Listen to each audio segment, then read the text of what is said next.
सभी को जय मसीह की। आज हम लोग एक प्रश्न के ऊपर अध्ययन करेंगे कि कितनी देर एक विश्वासी को, एक मसीही को प्रार्थना करनी चाहिए।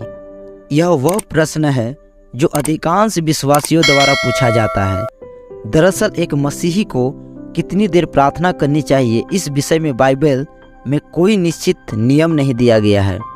स्वयं हमारा मसीह कितना देर प्रार्थना करते थे, इस विषय में सुसमाचार बताते हैं कि यदि आप लूका का किताब अध्याय 6 उसका 12 वचन पढ़ेंगे, वहाँ लिखा है कि और उन दिनों में वह यीशु पहाड़ पर प्रार्थना करने को निकला और परमेश्वर से प्रार्थना करने में सारी रात बिताई। यीशु सारी रात प्रार्थना में बिताया करते थे, परंतु कभी कभी वह केवल 1 ही घंटे ही प्रार्थना करते थे। यदि आप मत्ती का किताब उसका 26 अध्याय उसका 40 वचन को पढ़ेंगे, यहाँ लिखा है, फिर चेलों के पास आकर उन्हें सोते पाया और पतरस से कहा, क्या तू मेरे साथ एक घड़ी यानी कि 1 घंटे भी न जाग सके। इसका मतलब बाइबल हमें प्रार्थना करने के लिए बहुत ही ज़्यादा बल देती है, परंतु कितनी देर प्रार्थना की जाए इस पर वो उतना बल नहीं देती है। प्रार्थना कितनी देर की जाए, इस विषय में यीशु मसीह का निर्देश अत्यंत स्पष्ट थे। यदि हम लोग परमेश्वर का वचन मत्ती का किताब उसका 6 का 7 वचन पढ़ेंगे, वहाँ इस प्रकार से लिखा है कि प्रार्थना करते समय अविश्वासियों की तरह बकबक न करो, क्योंकि वे समझते हैं कि उनके बहुत बोलने से उनकी सुनी जाएगी, सो तुम उनकी तरह न बनो। शुभोपदेशक भी छोटी प्रार्थनाएं करने की सलाह देता है। शुभोपदेशक 5 का 2 में इस प्रकार से लिखा है कि बातें करने में, प्रार्थना करने में उतावली न करना और न अपने मन से कोई बात उतावली से परमेश्वर के सामने निकालना, क्योंकि परमेश्वर स्वर्ग में है और तू पृथ्वी पर, इसलिए तेरे वचन थोड़े ही हो। बाइबल स्पष्ट बताती है कि हमारी प्रार्थनाएं लंबी नहीं परंतु सामर्थ्य होनी चाहिए। सामान की लिस्ट के तरह प्रार्थना के प्रति परमेश्वर का नजरिया हमेशा नकारात्मक ही रहता है।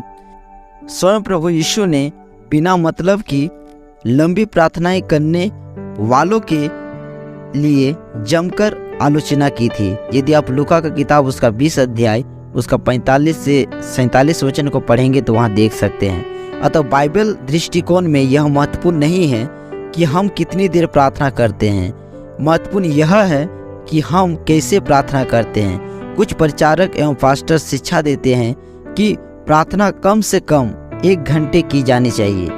प्रतिदिन 1 घंटे प्रार्थना करने के बाद ही एक विश्वासी आत्मिक रूप से बलवंत हो सकता है, परंतु यह शिक्षा बाइबलीय नहीं है।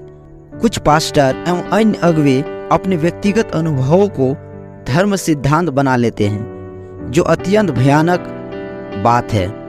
हर व्यक्ति का प्रार्थना में समय बिताने का अवधि एवं अनुभव अलग अलग होता है।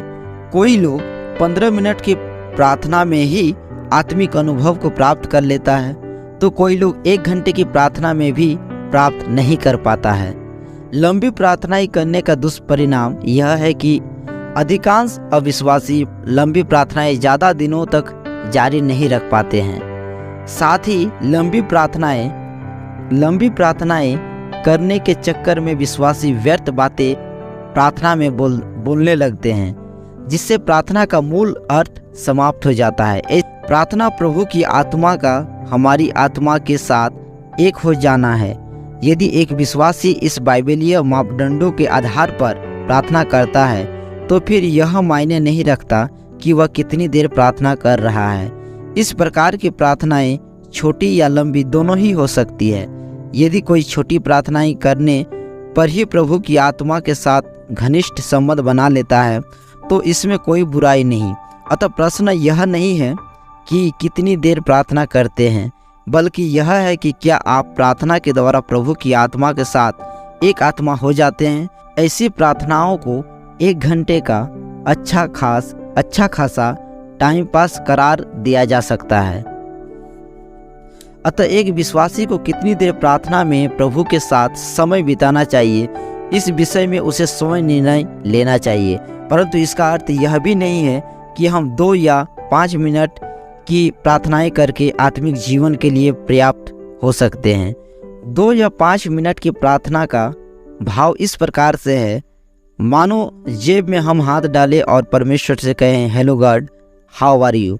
इस प्रकार से वो हम करते हैं। दरअसल प्रार्थना के विषय में नया नियम स्पष्ट बताती है कि पौलुस बताता है कि जिस प्रकार एक स्त्री पुरुष सहवास के समय एक तन हो जाते हैं, वैसे ही एक विश्वासी आत्मा में प्रार्थना के समय प्रभु के आत्मा के साथ एक आत्मा हो जाती है। पहला कुरिन्थियों 6 का 16 और 17 वचन।